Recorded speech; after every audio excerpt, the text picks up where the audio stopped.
আরামবাগ টিভির কর্ণধার শফিকুল ইসলামকে ফোন করে হত্যা করার হুমকি। আসুন আমরা দেখে নেই কি বলছেন শফিকুল ইসলাম এবং সেই কল রেকর্ডিংটিও আমরা শুনি।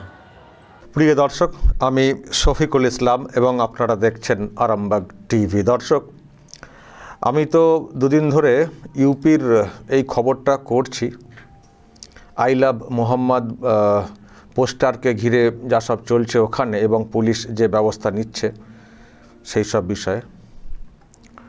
তো এই খবরটা করতে গিয়ে যেটা হচ্ছে, এখন আমাকে অনেকে থ্রেট দিচ্ছেন ফোন করে। অনেক ফোন আসছে, আমি তো সব ফোন ধরি না, আননোন নাম্বার দেখলে তো ধরি না। তো তারই মধ্যে কয়েকটা ধরেছি, তো ওই থ্রেট। তো দর্শক, আমি গতকালকে একটা রেকর্ড করেছি। থ্রেট কল যেসব আসছে তার মধ্যে গতকালকে একটা রেকর্ড করেছি। তো একটু শোনাই কি কথাটা হয়েছে।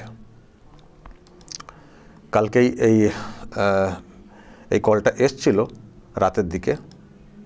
আমি একটু শোনাই, আগে শোনাই কি হয়েছে, তারপর পুরো ফোন নাম্বার দিয়ে দেবো এবং যে ছবিটা আমি দেখছিলাম হোয়াটসঅ্যাপে রয়েছে ডিপিতে, আমি সেটাও ওখান থেকে নিয়েছি, সেটাও দেখাবো।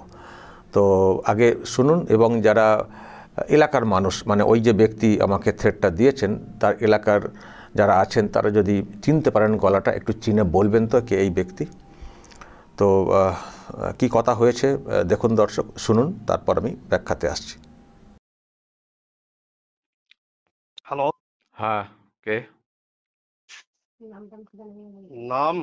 হুম, তুমি কে? আপনি তো ফোন করেছেন। হ্যাঁ, কে? তোমার মা কোথায় জন্ম দিয়েছিল এটা আপনি জানো? কে? আমি যেই হোক একজন মানুষ। কোথায় বাড়ি? বাড়ি অনেক দূরে। বাড়ি কোথায়? বলে কি তোমাকে বাড়ি বলে কি করবো আমি? হ্যাঁ, ওকে বাড়ি বলে কি করবো? ফোনটা করেছেন কেন? আমি জানতে চেয়েছি তোমার জন্ম কোথায় হয়েছিল। কে তোমার আপনি? আপনি জিজ্ঞাসা করছেন আপনিটা কে? আমি যেই হোক। তো আপনাকে আমি বলতে যাবো কেন? তুমি আরামবাগ টিভি, হ্যাঁ। তোমার ভিডিও ভাঙবো, তোমাকে ভাঙবো। কি শালা কুত্তা, তুমি মানুষ না জানোয়ার। কি করবেন?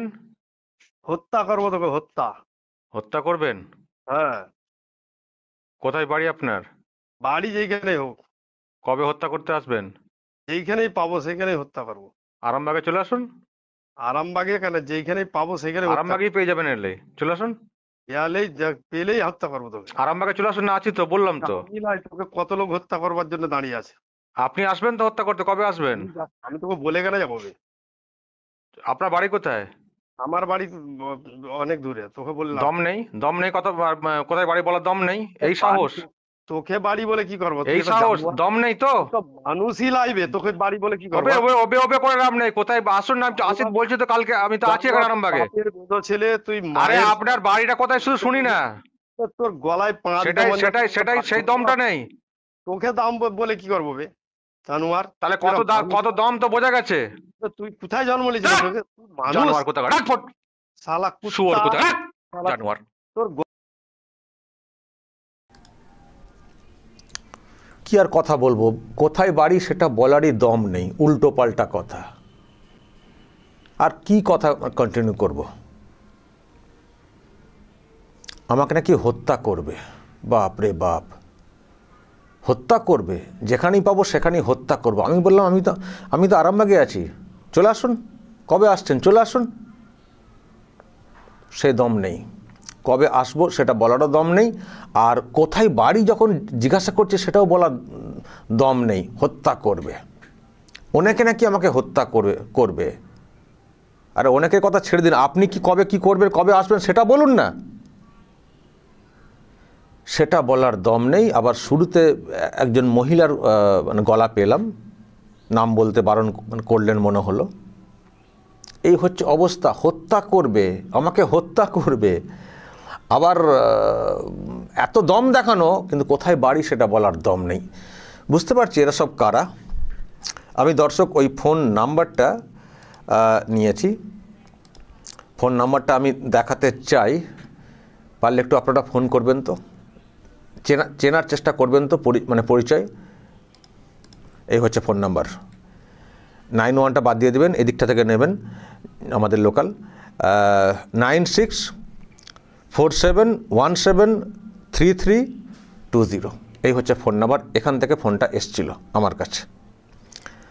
আর আমি একটা ছবি এই নাম্বারের যে হোয়াটসঅ্যাপ রয়েছে সেখানে পেয়েছি।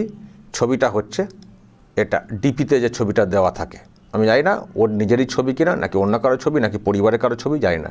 এই ছবিটা কিন্তু ওখানে রয়েছে।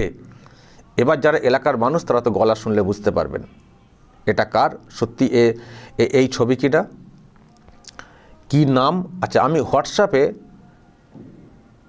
একটা নাম দেখছিলাম, কি সাইফুল খান নাকি এরকম টাইপের নাম দেখছিলাম হোয়াটসঅ্যাপে আমি যেটা দেখছিলাম দর্শক, নামটা হ্যাঁ সাইফুল খান হিসেবে আমি হোয়াটসঅ্যাপের নামটা দেখছি। আমি দর্শক আপনাদের সামনে রাখলাম, এই হচ্ছে ছবি হোয়াটসঅ্যাপে রয়েছে। সাইফুল খান নামটা ওখানে দেখতে পাচ্ছি, নাম্বারে নাম উঠছে। আর আমি যে ফোন নাম্বার দেখালাম দর্শক, এই হচ্ছে ফোন নাম্বার। একটু আমাকে চিনিয়ে বলবেন তো কে এই ব্যক্তি, কি এক্স্যাক্টলি নাম, কোথায় বাড়ি, মানে ঠিকানা কি একটু বলবেন তো। আর আপনারা পারলে একটু ফোন করে জানুন তো, ফোন করুন তো, কত দমটা জানার চেষ্টা করুন তো। আপনারা শুনলেন কল রেকর্ডিং যে আরামবাগ টিভির কর্ণধার শফিকুল ইসলাম, ওনাকে ফোন করে কেউ একজন ফোন করে তিনি কিন্তু হত্যা করার হুমকি দিলেন।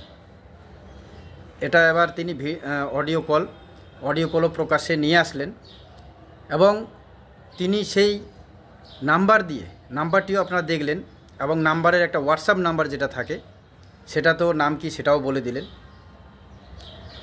তো এভাবেই প্রকাশ্যে আপনারা দেখুন যে ফোন করে প্রকাশ্যে হত্যা করার হুমকি দিচ্ছেন। কেন কি ইউপিতে যে আই লাভ নবীজি সেখানে যেটা সমস্যা চলছে সেই পোস্টারকে ঘিরে, এবং ইউপি সরকার যে ব্যবস্থা নিচ্ছে বা কড়া পদক্ষেপ নিচ্ছে সেগুলোই তুলে ধরেছেন আরামবাগ টিভি। তো যার ফলে হয়তো কেউ গরম হয়ে গেছেন।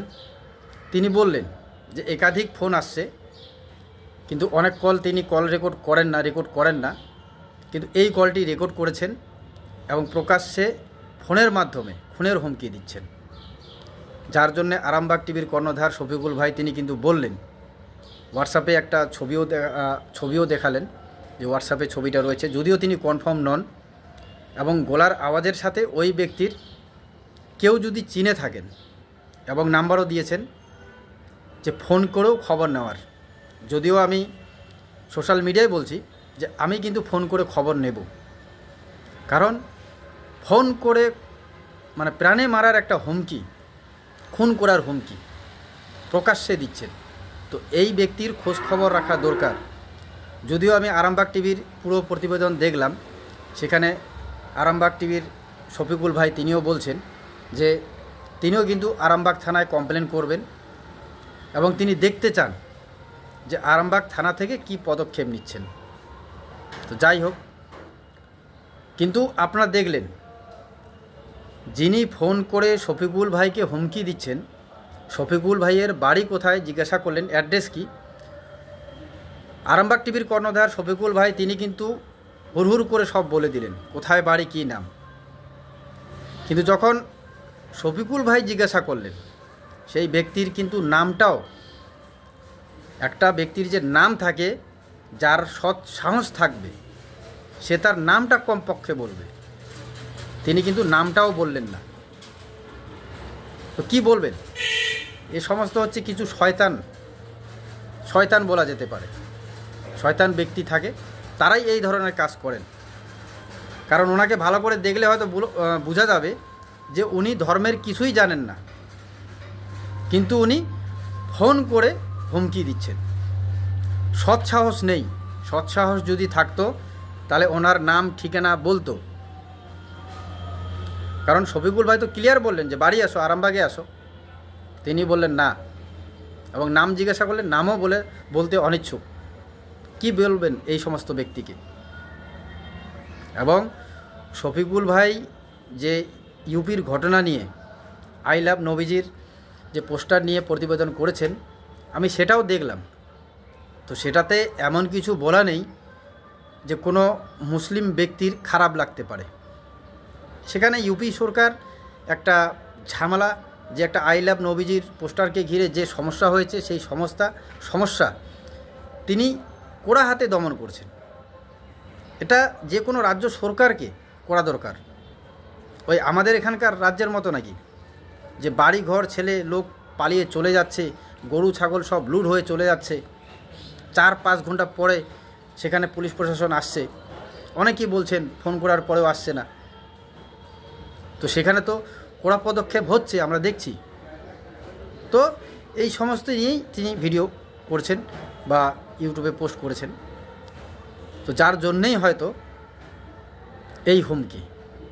কিন্তু একটা ক্লিয়ার, যে সেই ব্যক্তির সৎসাহস নেই।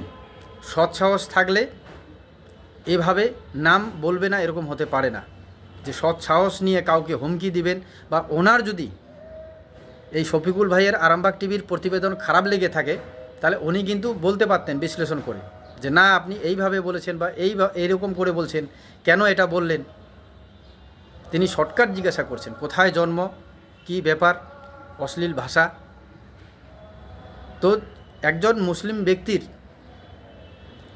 যদি ওনার খারাপ লেগে থাকে, তো উনিও এই ভাষায় কথা বলতে পারেন না। কিন্তু কি করে বলবেন? কারণ কোনো সৎ মুসলিম ব্যক্তি এরকম ভাষায় কথা বলতে পারেন না। তো যাই হোক, আপনারাও দেখলেন এই প্রতিবেদন। যেহেতু শফিকুল ভাইকে হত্যা করার হুমকি দিয়েছে ফোনে, যার জন্যে আমি এই প্রতিবেদন করলাম এবং শফিকুল ভাইয়ের আরামবাগ টিভির নেওয়া সেই ভিডিও বা অডিও আপনাদের শোনালাম। এবং আপনারাও যদি এই ব্যক্তিকে চিনে থাকেন, অথবা এই ফোন নাম্বারে ফোন করে আপনারাও জানার চেষ্টা করবেন। কারণ ইনি ফোন করে যে হুমকি দিয়েছেন, এটা তো একেবারে বলা যেতে পারে যে এটা অন্যায় কাজ। কারণ আপনার ভালো লেগে না থাকলে, আপনি যদি কোনো ত্রুটি পান, আপনি আইনের দ্বারস্থ হন, অথবা আপনি ফোন করে জিজ্ঞাসা করতে পারেন যে আপনি এটা বললেন, এটা কিন্তু অযৌক্তিক। এবং আমরা বা আমি যতটুকু জানি, আরামবাগ টিভি যুক্তি ছাড়া কোনো কথা বলে না। তিনি প্রতিটি প্রতিবেদন যুক্তি সহকারে করেন এবং আমিও ওনাদের কাছে দেখে শিখি। তো কাজেই আমি এই প্রতিবেদন আপনাদের সামনে রাখলাম। আপনারাও যদি পারেন এই নাম্বারে ফোন করে একবার হলো জানার চেষ্টা করবেন কে এই ব্যক্তি, এবং হোয়াটসঅ্যাপে বা যে ফটোটা দেখিয়ে দিল এই সেই ব্যক্তি হয় নাকি, সেটাও যদি আপনারা চিনে থাকেন কমেন্টে অবশ্যই জানাবেন। তো সজাগ থাকবেন। ধন্যবাদ।